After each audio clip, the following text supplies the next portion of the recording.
What's up everyone, Grasshopper here with another Overwatch video. In this video, I'll be discussing aiming and crosshairs. Aiming is one of the hardest things to master in Overwatch as there's no shortcut to getting better, you just have to practice over and over. Fortunately for us, in Overwatch, we can make our own unique crosshair for every single hero. You might not want or need 29 different crosshairs, but it's a nice feature to have. Picking the right crosshair can make it easier for you, so I have some suggestions for the different heroes.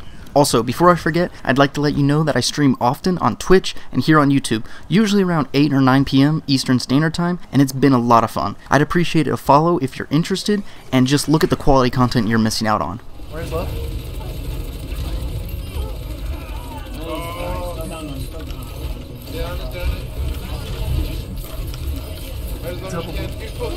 Oh my god! Oh, that's massive!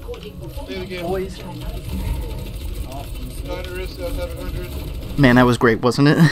Also, leave a like on this video if it helps you, and subscribe for more Overwatch content. Now, let's jump into the aiming discussion. Firstly, don't expect to click every head or get all of the play of the games after watching this video, because aiming is a skill that is polished after literally years of practice. It's actually easier to learn positioning and game sense than aiming for some people, so don't be too hard on yourself. I still can't aim all that well, so I play mostly tanks and supports. I'm not going to go over the specifics of how to aim better or even training you can use, but I do have a couple major points. Next time you're playing Overwatch, I want you to notice how sensitive your aim is. The crosshair shouldn't be jittering up and down as you move it. You should be able to have total control over the crosshair's movement. To be more specific, when you're following a target, you want the crosshair to move smoothly with them and not jaggedly swing over them or past them and snap back to center it. A good starting point with your sensitivity and mouse DPI settings should be around 1000 DPI and 5 in-game sensitivity. The DPI inversely depends on your mouse mat size, so if you have a larger mouse mat, you can have a smaller DPI, which will make you have to move the mouse a little bit more, but it will be more accurate. In Overwatch, what you're looking for in terms of crosshair movement is the slowest possible sensitivity, where you can track a target accurately, but you can still flick your aim to either a fast-moving enemy or turn 180 degrees to look behind you. Once you decide on a sensitivity, stick to it for a week or two so your arm and wrist can get used to it, and then adjust to your comfort level. Another major point on aiming are the two primary styles, tracking and flicking. Tracking a target is trying to keep your crosshair on that target at all times, while flicking is snapping your crosshair to the target immediately before taking each shot. Each of these methods have pros and cons, but I recommend trying to use a combination of both. One final point on aiming is don't stare at your crosshair. There's so many other things you need to look at on your screen that you'll miss out on if you're too focused on the dot in the middle. Also, when you're attacking an enemy, you should focus on their movement, which will help you track them. Right before shooting, you can glance at the crosshair to make sure it's on them. Once you practice enough, you'll know how to subconsciously hover your crosshair over an enemy while dueling them. If you want to learn more about first-person shooter aiming, there are thousands of other YouTube videos to check out, but let's move on to crosshair choices within Overwatch. Having a nice crosshair won't necessarily make you aim better, but it can more accurately show where your shots go, which can lead to more hits and less misses. It's nice that we can customize each hero's crosshair because some heroes have shot spread and others' shots are straight as an arrow, literally. The default crosshairs can work just fine, but it's a good idea to at least check if there's a custom crosshair that can aid you in earning kills. You'll have to decide if you want to use the same crosshair for every hero or use a unique one for each hero. There's arguments to both sides, but personally I have a different crosshair for almost every hero because they all have different weapons and abilities.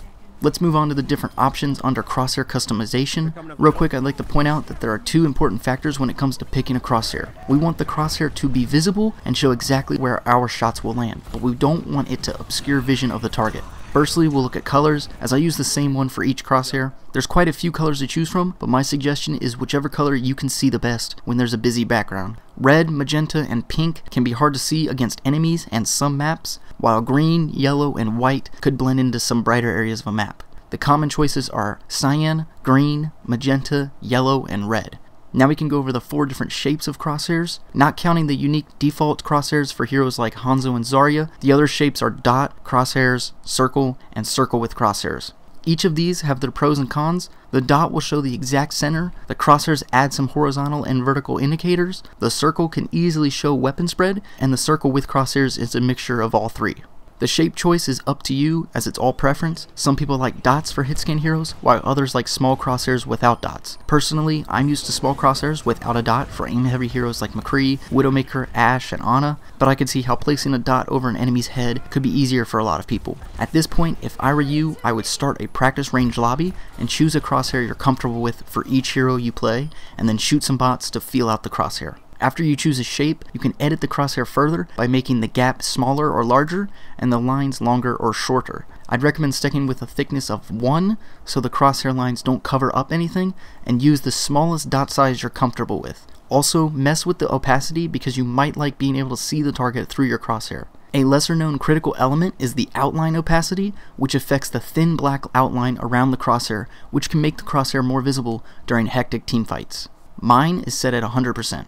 Last but not least, we'll take a look at the show accuracy option, known as bloom in other games. If you turn this on, editing the values for length or center gap will be disabled because this option will adjust your crosshairs according to the changing spread of the weapon. On some heroes, this will have no effect, but for full auto heroes like Soldier 76, Tracer, Sombra, and Bastion, the crosshair will gain size as the shots become less accurate. Like everything else, turning this on comes down to personal preference, but I'd use it for heroes that need to manage the spread as much as possible, so full auto heroes like Soldier 76 and Bastion are good candidates. Tracer and Sombra spread are more predictable, so you could just give them a slightly larger crosshair to compensate for the spread, but it's up to you. I would turn this off for shotgun heroes like Roadhog and Reaper, otherwise their crosshair will be obnoxiously large. Besides, you want the center of the damage spread to be directly on the target anyway. If you decide to turn this on, you should add a dot as well so you know where the exact center is when you're spraying and praying.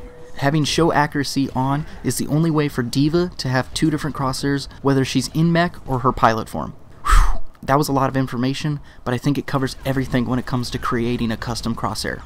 Now let me give you a few examples of what I play with so you can get an idea of where to start. For single shot hitscan heroes like McCree, Widowmaker, Ashe, and Ana, I use a small simple crosshair, but a dot would work as well. For automatic hitscan heroes like Soldier 76, Bastion, Sombra, Tracer, and Wrecking Ball, I use a small circular crosshair to show where the spread can go, and sometimes, like on Soldier 76, I'll have show accuracy turned on. This just shows me when his spread starts to be inaccurate. For projectile heroes like Pharah, Junkrat, Mei, Orisa, Lucio, and Zenyatta, I like a circular crosshair to show where the edges of each projectile would hit at medium range, but for Zenyatta you could also just have a regular crosshair. For shotgun heroes like Doomfist, Reaper, Roadhog, Torbjorn, and D.Va, I again use a circular crosshair, but I like to match the gap to the size of the shotgun spread within the effective range, and I usually make the dot bigger so I know where the exact center is. For Genji, I have a unique crosshair that shows where the secondary fire of shurikens will land at medium range. So the horizontal bars will show where the left and right shurikens hit. So at super close range, they'll hit on the inside center, and at far ranges, they'll hit on the outside ends of those horizontal bars. I'm not very good with Genji anyway, especially aiming, but this crosshair actually helps when I'm playing Genji. For Hanzo, Zarya, and Symmetra, I use the default crosshairs with a smaller dot. For Reinhardt and Brigitte, I use a very small circular crosshair just to line up fire strikes and whip shots, but a big dot could work as well. For Winston and Moira, you don't really need to aim, just keep the enemy in the middle of the screen, so I go with a dot or a small circle that shows the edges where Moira's beam would lose connection. Then finally, for Mercy, you're not really going to be aiming as much, but I use a small circular crosshair because I actually like to take out her blaster and try to clean up low health enemies. But you rarely will shoot anything, so any crosshair works as long as it's not blocking your view of targets. Well, that's all the heroes and my crosshair choices, but for you, I recommend to try out different things until you find something that sticks, because crosshairs are all subjective and it depends on the type of heroes you play the most. And that's all I have for this video on aiming and crosshairs. Aiming is very important for any FPS game, so I'm glad Overwatch allows different crosshairs for each hero. I hope you all enjoyed this video and learned something. If you did, please leave a like and subscribe, as well as follow my Twitch or click the bell to be notified when I go live on stream. As always, I'm Grasshopper. Keep hopping.